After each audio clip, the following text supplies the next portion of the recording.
हरि ओम नमस्कार.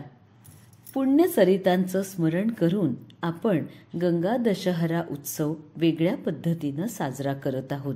आज जाणून घेऊयात तापी नदीविषयी. सूर्यनंदिनी शनियम भगिनी कुरुजननी आद्य जगतधारा तापी.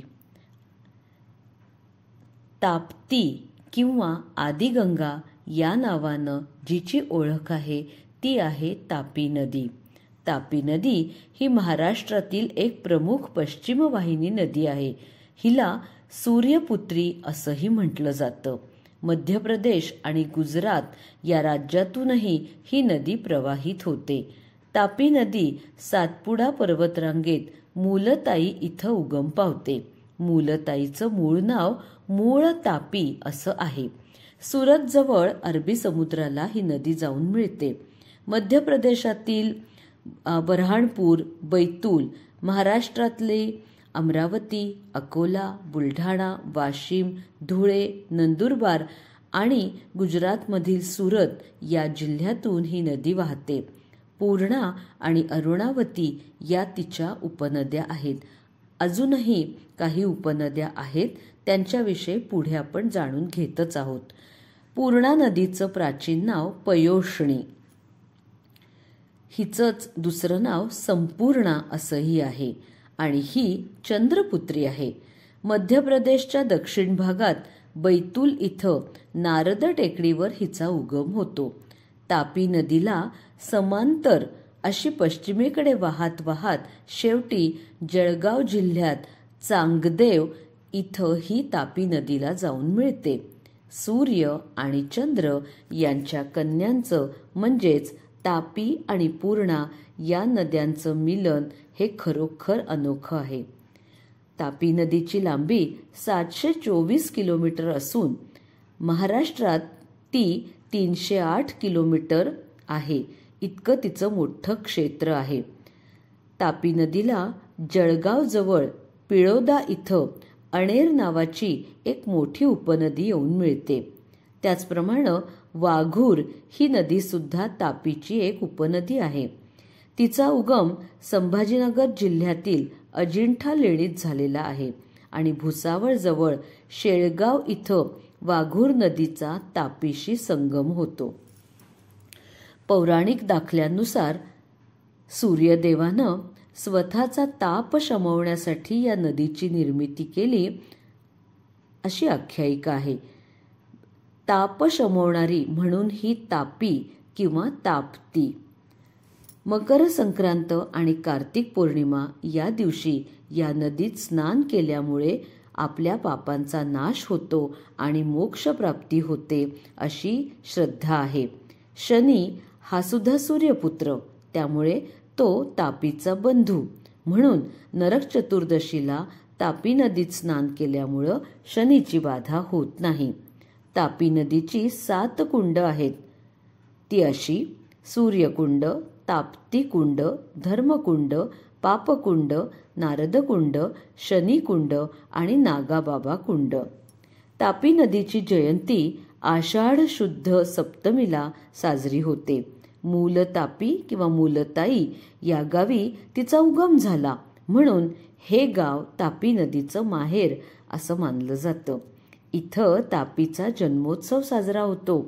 101 पक्वान्नांचा भोग तिला चढवला जातो आणि या नदीला तिच्या संपूर्ण लांबीनुसार साडी नेसवून तिची ओटी भरली जाते.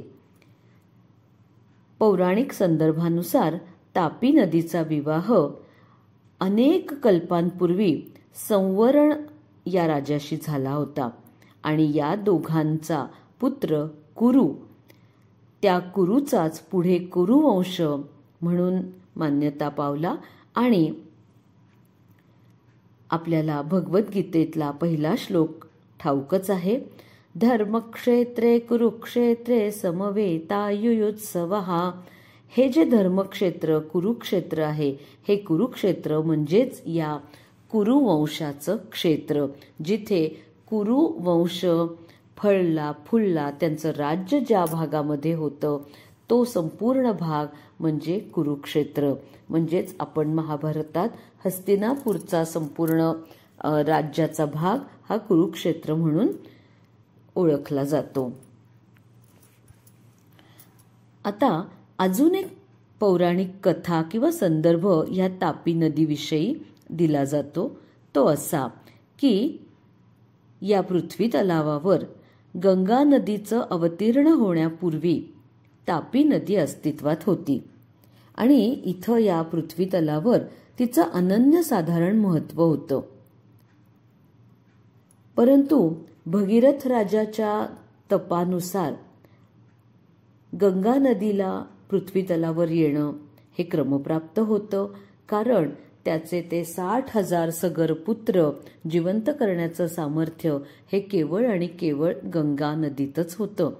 पण गंगा नदीचा प्रवाह तापी नदी इथे खाली असताना येणार कसा?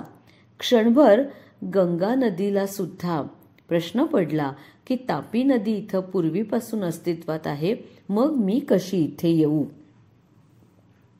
आणि म्हणून गंगा नदी काही पृथ्वी तलावर यायला पटकन तयार होईना. मग आता देवांना प्रश्न पडला की भगीरथ राजाचं तप तर पूर्ण झालेलं आहे आणि त्या तपानुसार जो वर प्राप्त त्यांनी करून घेतलाय त्यानुसार गंगा नदीनं पृथ्वीवर जाणं अपेक्षित आहे, पण गंगा नदी जायला म्हणजे मागे पुढे करतीये, संकोच करतीये, किंवा तापी नदीमुळे तिला मनामध्ये संदेह निर्माण झालेला आहे. आता काय करावं? मग अर्थातच नारद मुनी देवांच्या भेटीला आले. नारायण नारायण. नारद मुनींनी हा सगळा देवांचा पेच समजून घेतला आणि त्यांनी एक आपली कळ दाबायची असं ठरवलं. त्यानुसार ते तापी नदीच्या प्रवाह क्षेत्रामध्ये आले आणि तापी नदीचं जे महात्म्य वर्णन केलेलं होतं तो ग्रंथ त्यांनी चोरला. आता हे सगळं पाहून अर्थातच तापी नदी संतापली आणि असं म्हणतात की ती तर संतापली, अधिक तप्त झाली, पण तापी नदी संतापली, तिला त्रास झाला, म्हणून ही यमुना नदी जी आहे ही सुद्धा काळवंडली चिंतेने. कारण आता तापी नदी संतप्त झाली तर पुढे भविष्यात काय वाढून ठेवलेलं असणार असा प्रश्न यमुनेला पडला आणि ती काळवंडली. काही संदर्भ पुराणातले हे आजच्या घटनांना जोडून घेतलेले संदर्भ असू शकतात किंवा त्या संदर्भानुसार घटना घडता आहेत, त्यामुळे ते वर्णन चपखल लागू पडतं. जे असेल ते असेल, पण भारतीय संस्कृतीमधल्या या सगळ्या ज्या या पुराण कथा आहेत या एक विशिष्ट कथा म्हणून त्यांना दर्जा आहे आणि शेवटी विश्वास किती ठेवायचा हा ज्याच्या त्याच्या वैयक्तिक श्रद्धेचा पण भाग आहे. आता हे सगळं का घडलं तर गंगा नदीसाठी घडलं. हे तापीच्या लक्षात आल्यावर तिनं गंगा नदीला शाप दिला आणि त्या शापानुसार तिनं गंगेला असं सांगितलं की तुला कुरुवंशात जन्म घेऊन म्हणजे कुरुवंशात तुला इथं यावं लागेल. जन्म तुझा अन्यत्र होईल पण कुरुवंशात तुला यावं लागेल. त्यानुसार गंगा हिचा विवाह शंतनू राजाशी झाला. गंगा शंतनू राजाची पत्नी झाली आणि अर्थातच ती कुरुवंशाची सून म्हणून प्रसिद्ध झाली आणि पुढे तिच्यापासूनच जो वंश निर्माण झालेला आहे तोच हा कुरुवंश. म्हणून तिला कुरुजननी असं म्हटलेलं आहे. आता स्कंद पुराण, भविष्य पुराण आणि महाभारत या ग्रंथांमध्ये सुद्धा तापी नदीचं महात्म्य वर्णन केलेलं आहे. प्रभू श्रीरामांनी 14 वर्ष वनवास जेव्हा स्वीकारला त्या काळामध्ये वनवासाच्या सुरुवातीलाच राजा दशरथाचा मृत्यू झाला आणि हा मृत्यू झालेला कळेपर्यंत सुद्धा थोडा कालावधी गेला. दशरथ राजाचं सगळं काही म्हणजे तर्पण विधी, पिंडदान विधी हे सगळं राहून गेलं. मग ते राहिलेलं सर्व काही तर्पण विधी प्रभू श्रीरामांनी तापीच्या तीरावर केलं. तिथं त्यांनी धार्मिक अनुष्ठानं केली होती.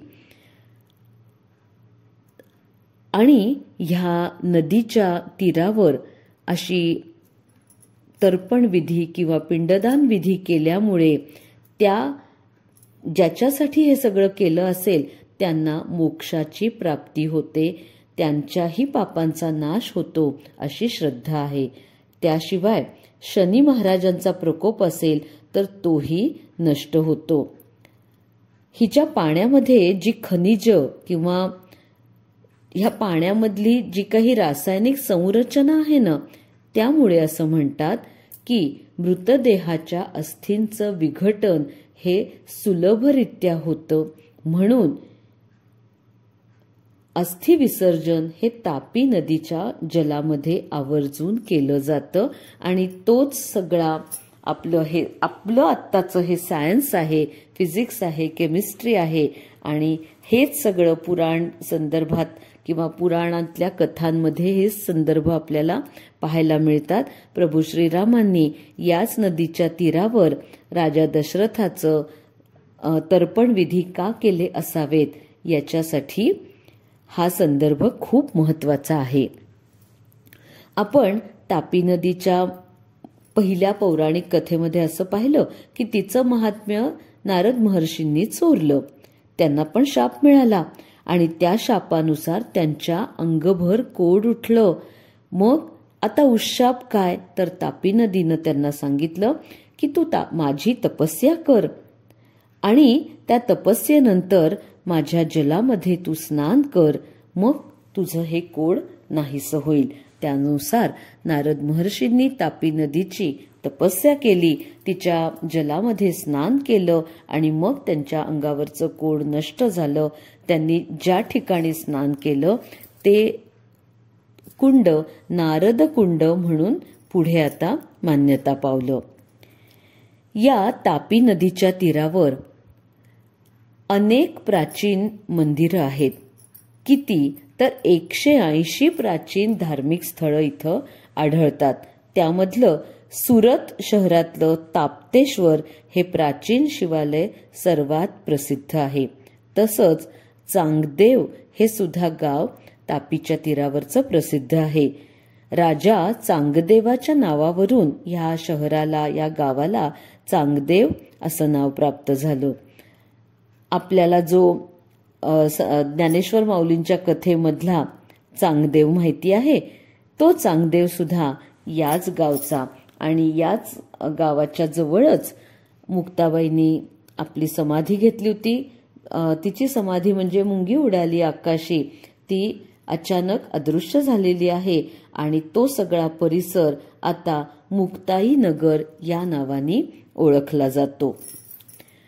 त्याचप्रमाणे तापी नदीमध्ये स्नान केल्यानंतर जय मा तापी तापहरे सबका उद्धार करे असं म्हणत तापी नदीच्या कुठल्याही कुंडामध्ये स्नान करावं किंवा कुठल्याही तिच्या म्हणजे गावात ज्या गावातून ती वाहते त्या गावामध्ये स्नान करावं. ती सगळे ताप आणि सगळ्या पापांचा विनाश करण्यासाठी समर्थ आहे. या तापी नदीचं पश्चिमेकडे थोडंसं निर्णायक वळण लागतं आणि तिथं ही सूर्यमुखी होते. आत्ताच आपण प्रभू श्रीरामांचा संदर्भ पाहिला, त्यानुसार रामायणामध्ये या तापी काठच्या काही कथाही आहेतच आहेत. तापी नदीच्या तीरावर जी काही तीर्थक्षेत्र आहेत त्याच्यामध्ये प्रभू श्रीरामांनी विश्वकर्म्याच्या मदतीनं 12 लिंगांची स्थापना केली आणि ही 12 लिंग ज्योतिर्लिंगांच्या योग्यतेची किंवा ज्योतिर्लिंगांच्या ठाई जितकं तेज आहे त्याच तेजाचा काही अंश या पण लिंगांच्या ठाई आहे, म्हणून या लिंगांचं सुद्धा महत्व आहे.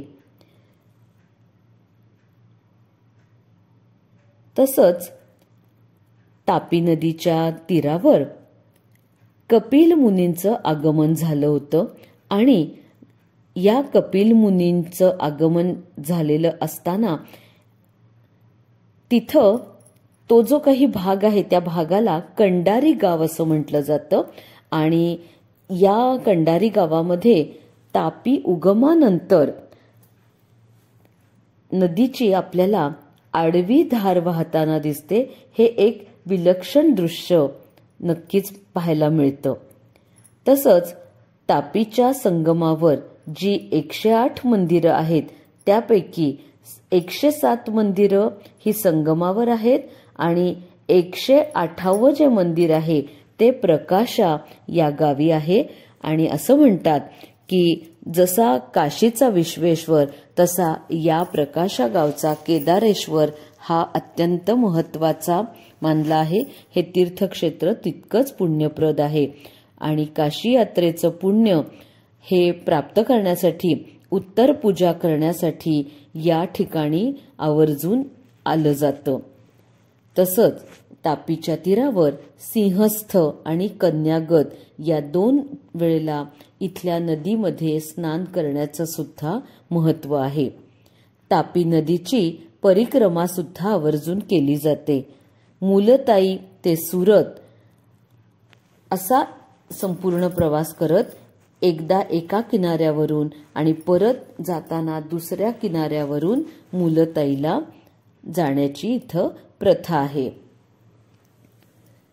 भगवान श्रीकृष्ण सुद्धा तापी नदीचं महात्म्य जाणून होते आणि मगाशी जो मी उल्लेख केला की आषाढ शुद्ध सप्तमीला तापीची जयंती मानली जाते त्या दिवशी सुद्धा तापी नदीमध्ये स्नान हे विशेष महत्वपूर्ण असं मानलं जातं.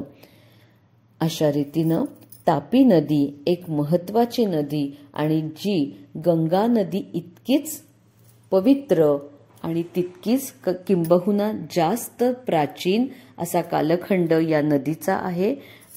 या नदीचं या गंगा दशहरा निमित्ताने स्मरण करून आपण हा उत्सव आज समाप्त करणार आहोत.